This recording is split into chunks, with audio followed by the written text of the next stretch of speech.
Marriage பண்ணிக்கிறேன்னு சொல்லி கர்ப்பமாக்கி ஏமாற்றி விட்டதா சமையல் கலை நிபுணரும் நடிகருமான மாதம்பட்டி ரங்கராஜ் மீது பிரபல ஆடை வடிவமைப்பாளர் ஜாய் கிறிஸ்டலா ஒரு பரபரப்பான குற்றச்சாட்டை வச்சார்.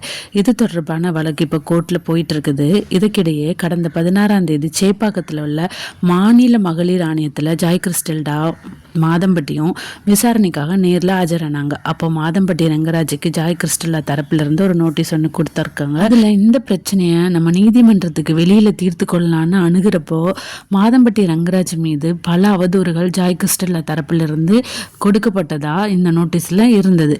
இந்த அறிக்கை 24 மணி நேரத்தில் திரும்ப பெற்று மன்னிப்பு கேட்கணும்னு, இல்லைன்னா உங்களுக்கு உரிமையியல் குற்றவியல் சார்பில் ஒரு வழக்கு தொடரப்படும் ஒரு நோட்டீஸும் ஜாய் கிறிஸ்டலா சார்பா மாதம்பட்டிக்கும் கொடுக்கப்பட்டது. இப்படி மாறி மாறி 2 பேர் தரப்புலையும் நோட்டீஸ் வழங்கப்பட்ட நிலையில மறுபடியும் சென்னை குடும்ப நல நீதிமன்றத்தில் ஜாய் கிறிஸ்டலா ஒரு புதிய மனுவை ஒன்று தாக்கல் பண்ணியிருந்தார். அதுல நிறைய மாத கர்ப்பிணியா இருக்கிற எனக்கு மருத்துவ செலவு, வீட்டு செலவு, இதர செலவுகள்னு மாசம் 6,50,000 மெயின்டெனன்ஸ் சார்ஜ் வழங்கணும்னு மாதம்பட்டி ரங்கராஜுக்கு உத்தரவு விட வேணும் அப்படின்ட்டு அந்த மனுவில் இருந்தது.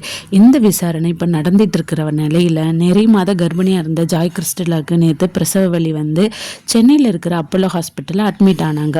நள்ளிரவு 1 மணி அளவில் அவங்களுக்கு அழகான ஒரு ஆண் குழந்தையும் பிறந்திருக்குன்னு தகவல் வந்துட்டு இருக்குது. மேலும் தாய் மற்றும் குழந்தை 2 பேருமே நல்ல நலத்துடன் இருக்கிறதாகவும், மேலும் ஜாய் கிறிஸ்டல் அவர்கள் தன்னோட இன்ஸ்டாகிராம் ஸ்டோரியில இந்த நியூஸை ஷேர் பண்ணியிருக்காங்க. ஜாய் கிறிஸ்டல்டா சார்பா தொடரப்பட்ட மெயின்டெனன்ஸ் சார்ஜோட மனுவோட விசாரணைக்காக நேரில் வர வேண்டிய ஜாய் இன்னைக்கு வந்து ஹாஸ்பிட்டல் இருக்கிறதுனால அவங்களால வர முடியாது. அதனால மாதம்பட்டி ரங்கராஜ் மட்டும் நேரில் ஆஜராகி உள்ளதாகவும், இந்த விசாரணை அடுத்த கட்டத்துக்கு இப்ப தள்ளி வச்சிருக்கதாகவும் நியூஸ் வந்துட்டு இருக்குது.